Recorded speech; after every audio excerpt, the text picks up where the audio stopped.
কখনো আপনার 8-9 বছরের ছেলেকে ডেকে বলবেন যে বাবা, তোমার বাবা কত কষ্ট করে জানো? আমি আর তুমি এখানে বসে কথা বলছি, আর তোমার বাবা কোথায় কষ্ট করছে। এবার পুজোয় তোমার 2টো জামা বেশি দেবে বলে তোমার বাবার একটা জামা হয় না, পুরোনো আলমারি থেকে একটা জামা বের করে বলে আয়রন করে পরে নেবো। তোমার বাবার এক জোড়া জুতো লাগতো জানো, তোমার টিউশন ফিস দেবে বলে বলে এবার আর হবে না, জানাবেন ওকে। 3-4 দিন পরে আপনার কাছে ফিরে এসে বলে তাই মা, বাবা এত কষ্ট করে আমাদের জন্য। ওর বাবাকে ভালোবাসতে ইচ্ছে করে, বাবার কথা শুনতে ইচ্ছে করে, ওর বাবার জন্য বড় হতে ইচ্ছে করে, ওর ভেতরে একটা জজবা তৈরি হয়ে যায়। কখনো কখনো বাবারা দায়িত্ব নেবেন, আপনার 8-9 বছরের ছেলেকে ডেকে বলবেন জানো তোমার মা কত কষ্ট করে। তুমি যখন বাড়ি থাকো না, তোমার সবচেয়ে সুন্দর খাবার তুমি যেটা পছন্দ করো তোমার মা খায় না, বলে আমার এখান থেকে নামে কি করে, আমার সন্তান খায় না।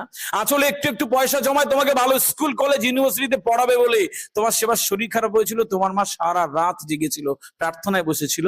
ও 4-5 দিন পরে গুনগুন করে বাবার কাছে গিয়ে বলে তাই বাবা, মা এত কষ্ট করে, ওর মাকে ভালোবাসতে ইচ্ছে করে, ওর মায়ের কথা শুনতে ইচ্ছে করে, ওর মায়ের জন্য কিছু হতে ইচ্ছে করে, একটু জানিয়ে দেবেন। যদি না জানাবেন তাহলে আস্তে আস্তে একটা সময় পরে ওই কেটিএম বাইক আর মোবাইল চাইবে, আপনি না দিলে আপনি হবেন ওর সবচেয়ে বড় শত্রুকে। আগে দিতে এখন কেন দাও না? কষ্ট করে যে অর্থ উপার্জন করতে হয় এটা তাকে কখনো বোঝাননি, ও আস্তে আস্তে আস্তে আস্তে চলে যায়। আমি থাউজেন্ডস অফ প্যারেন্টস এর কাউন্সিলিং করতে করতে আমি ক্লান্ত হয়ে যাই, কি একটু কয়েকটা জিনিস মেনটেন করলে তো একটু ভালো হয়।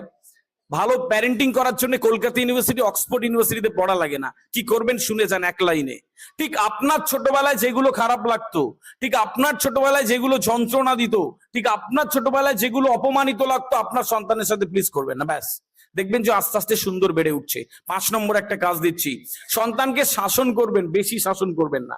অত্যধিক শাসন করা সন্তানরা আপনার সামনে বাধ্য থাকে, কিন্তু আপনাকে বিরাট ভাবে অপছন্দ করা শুরু করে। সন্তানের থেকে বাবা মার দূরত্ব তৈরি হয়ে যায়। একজন বিরাট পুলিশ অফিসার ডিএসপি আমার অফিসে এসে বলছে স্যার কথা বলবো। বললাম বলুন। তো প্রথম কোন পুলিশ অফিসারকে কাঁদতে দেখেছিলাম, চোখে জল। কি হলো?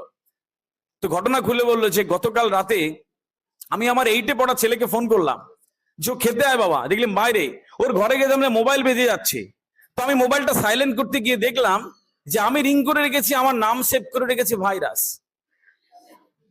মানে বাবার নাম সেভ করে রেখেছি ভাইরাস নামে। তো যে সব তো ওর জন্য করছি, আমার একটাই ছিল, আমি কার জন্য আর কি করবো।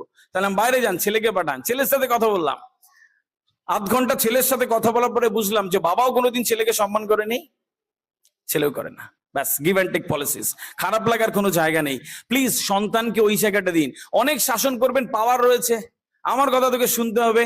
একটা সময় পরে ও আপনার সামনে বাধ্য বাধ্য থাকবে, একটা সময় পরে এত অবাধ্য হবে আপনি আর আনতে পারবেন না। সারা জীবন চোখের জল ফেলতে হয় যে কি সন্তানের জন্ম দিয়েছি। প্লিজ ছোট থেকে ওকে ভেঙে চুরে দিচ্ছেন, ওইটা করবেন না। সন্তানকে একটু বুঝুন, ওকে বলুন না এই টেলিভিশন মোবাইল দেখিস